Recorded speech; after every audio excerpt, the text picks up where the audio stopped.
Good afternoon, Swag Nation. This is Evil Scotsman, and yes, I know I've been slacking off. I'm sorry, it was not my fault. The day that I actually made the video asking about the survey, later that afternoon, I had a visitor from New York, and haven't seen the guy in about a year. And it was unexpected out of the blue, and he ended up staying here for like a week, and that put me like so far behind. Went to the beach one day, and as you can see there, I got completely sunburnt on my shoulders and started peeling. So I was in a lot of like agony, and yes, I'll admit it. I've been slacking off. I've been doing other things and whatnot. Anyway, let me just move this off to the side here. I thought I am on top of things. I'm trying to get the survey for Team Swagbucks done. But in the meantime, I thought I would do something a little bit special. Seeing as it is Thursday and it is a Smart Rewards Challenge thingy today, I thought I would actually ask... I've forgotten his name now. Why am I like this? I thought I would ask Swagodore some questions. So like the first interview will actually be with him, whereas the rest of them it's just gonna be a general thing that I'm gonna send off to Team Swagbucks. Anyway, so this is just for you, Swagodore. Just some questions that I know some people are kind of wondering about. So how did you find out about Swagbucks? You know, it's kind of hard for you being from Samoa and whatnot that you actually find out about Swagbucks. So it'd be interesting to find that out. Did the application process take a long time? You know, from like you sending off like your CV or your application, telephone interviews, blah blah blah. What like the process, was it like quick? Were you like hired on the spot because you are Swagodore, or was it like a long drawn out process?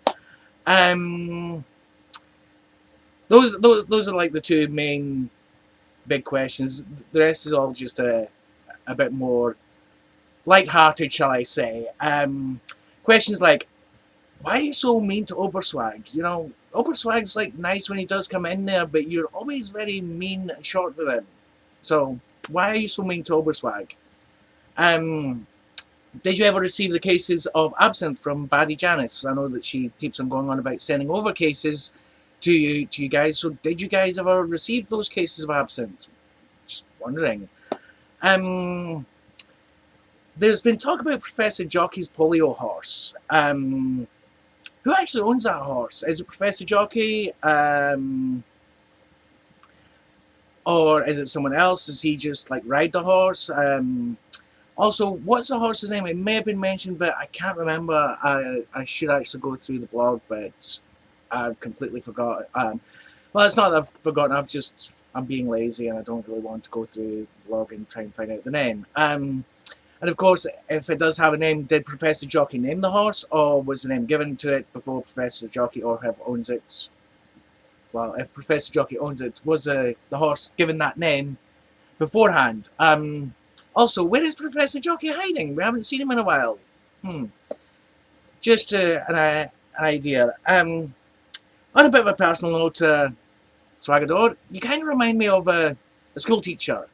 Back in the UK, the school system's a bit different than over in America. We have like our high schools like first year, second year, third year, fourth year, fifth year, sixth year. But we also have like we have the headmaster, and then they have the assistant heads, and they're like the heads of the years. Like when I went through school, first year had like a head teacher for that, and then second year, third year, each year had their own like head. But on top of all them, then there was like the headmaster, and then the assistant head. You kind of remind me of one of those guys. There was a guy that was at my school. One of the assistants, one of my first jobs, a couple of people, well, it was actually the owner's daughters, actually went to the same school as me, but many years earlier, and they asked about Mr. McCluskey, but he had actually died, but he was there when they went to school, and you kind of remind me of him. He was this very tall guy, and then there was Mr. Clusker also. He had the half moon glasses, kind of looked like a lawyer, always like looked acted like he was looking down his nose at you, like a bit like that. So, oh, he was a mean guy. And the head of the first year was a guy called Mr. Mullen, but he was formerly a referee for soccer or football in Scotland, and he was like really well known. When we went to the school to when we moved to where we went and checked out the school, my father actually recognised him and was like, "Oh my goodness, George Mullen, the referee." So yeah, you kind of remind me of that. So were you ever like a school teacher? Just just wondering about that. The judges panel for the Smart Rewards Challenge thingy. Is it handpicked by yourself? Do the judges change every week? Do people volunteer to be on the judging panel? Is it all the names go in a hat and you pick out the names week to week, or is it like a list going up with like, okay, these guys are going this week and then you guys are next week, like so like conscription type thing, you know, you have to like force them into doing it. I don't know. Getting down to the last couple of questions. How was it losing a day? Being on Samoan Standard Time? I kind of asked that one before. For those of you who are watching it that don't know about this, Samoa actually was on like the very last time zone when you're going from Greenwich Mean Time going west, and they actually changed like a full 24-hour period, and they would move to East Time, so they were going. It's because they were doing more business with Australia. So to keep on the same days with Australia and New Zealand and whatnot, they actually switched the time zones from west to east, and they actually lost a day. So how was it actually losing a day? You know, did you miss it? Was it like, oh my goodness, we've lost a day. Whatever shall we do? You know, type of thing. You know, I thought it'd be like, I think it'd be like really weird. You know, if you actually just like lost it. What if your birthday was that day that was lost? You know, did you like lose out on your birthday and you know? Oh, I'm sorry, but you didn't get a year older because that day never happened, type of thing. You know, I just thought I thought it was like really weird. Anyway, do you get frequent flyer miles for all your visits to and from Samoa? Which also has a question: do you actually work from Samoa and like log in via Samoa onto the Swagbucks website? And whatnot, or do you actually live and work by Swagbucks HQ? You know, or do you travel in between each? You know, do you get a lot of frequent flyer miles? You know, you must be.